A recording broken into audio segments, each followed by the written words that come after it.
Voilà pour l'hôpital, pas pour la capitale. C'est là pour l'hôpital, pas pour la capitale.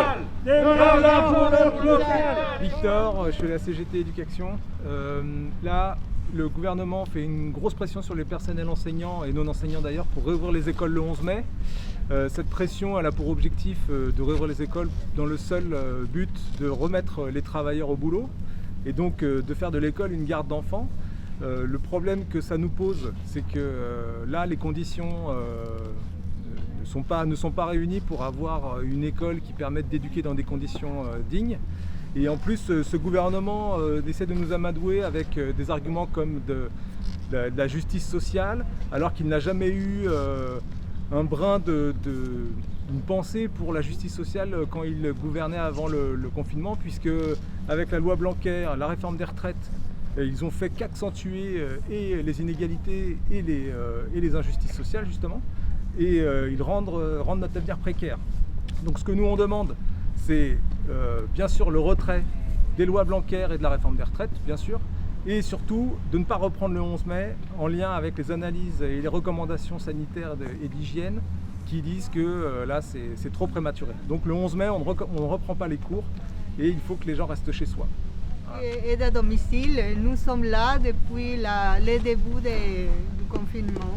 Nous sommes là un peu ces personnes-là qui on va à domicile pour aider les personnes âgées dans les gestes de la vie quotidienne, avec des salaires bas, des contrats très précaires. Mais nous, on est là pour les aider. Bonjour, je m'appelle Isabelle, je travaille en EHPAD. Nous avons plusieurs cas de coronavirus dans mon EHPAD. Et nous n'avons pas de matériel adéquat pour s'occuper de personnes comme ça. De toute façon, il y a plein de suspicions qui n'ont pas été détectées chez nous. Et le travail est difficile. On a tous des problèmes de dos à mon travail. Et on est payé 1 300 € par mois. Voilà. Je suis à la Fédération de construction. Ils voulaient nous renvoyer au chantier avec 200 personnes sous terre, 30 mètres sous terre, exemple de la Défense. Et la proximité de la transport de commun, c'est pas possible. On renvoie la chair à canon des salariés des constructions. Bon, je voudrais déjà rendre hommage à Willy. Willy, c'est un camarade de Cudenagel du Coudray qui vient de mourir du Covid. Il avait 54 ans. Aujourd'hui, confiné ou pas, joyeux et chamailleur ou pas, comme dirait l'autre, ce 1er mai reste la journée internationale de lutte des travailleurs. Les revendications que porte notre union locale doivent être entendues. Nous sommes ici dans le respect des gestes barrières édictés par les autorités sanitaires et scientifiques. Nous sommes aujourd'hui bien mieux protégés que beaucoup de travailleurs et de travailleuses qui sont exposés depuis le début de la pandémie. Nous avons décidé de nous retrouver devant l'hôpital Jacques-Cartier de Massy pour exprimer à quelques-unes et à quelques-uns ce que tous nos camarades de l'union locale disent avec nous et que le confinement éloigne de nous. Pas de manifestation aujourd'hui, mais un rassemblement où virtuellement nous sommes nombreux.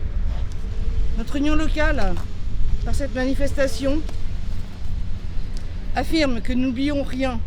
Nous continuerons de nous battre pour un grand service public de qualité dans la santé, les transports, la poste, l'éducation, la culture, la recherche, la collecte des déchets, l'énergie, etc., afin que les salariés de ces secteurs aient des revenus dignes et de bonnes conditions de travail. Nous sommes solidaires de tous ces personnels, comme de tous ceux du secteur privé, dont le travail s'est avéré aussi essentiel. Ce ne sont pas des héros. Les héros n'ont pas de revendications. Il faut les saluer, les protéger et les augmenter. Les dernières déclarations d'Édouard Philippe sur la potentielle reprise des activités le 11 mai ne nous ont ni rassurés ni convaincus sur les conditions de retour au travail. Tout cela s'est fait sans concertation avec les organisations syndicales, politiques et associatives. Pire, le flou est total quant à la gestion des masques et autres protections. Le gouvernement se dédouane de toutes ses responsabilités en laissant les mairies, les responsables d'établissements scolaires, les patrons organiser concrètement cette hypothétique reprise. Nous l'affirmons haut et fort. Pas de protection, pas de travail. Nous continuons d'exiger le paiement du chômage partiel à 100%, le retrait des décrets du 23 mars qui remettent en cause le code du travail, notamment les 35 heures.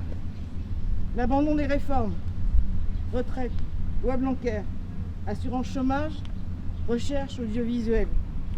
De l'argent pour les salaires, la santé et les EHPAD, la protection sociale, les chômeurs et les précaires, l'éducation.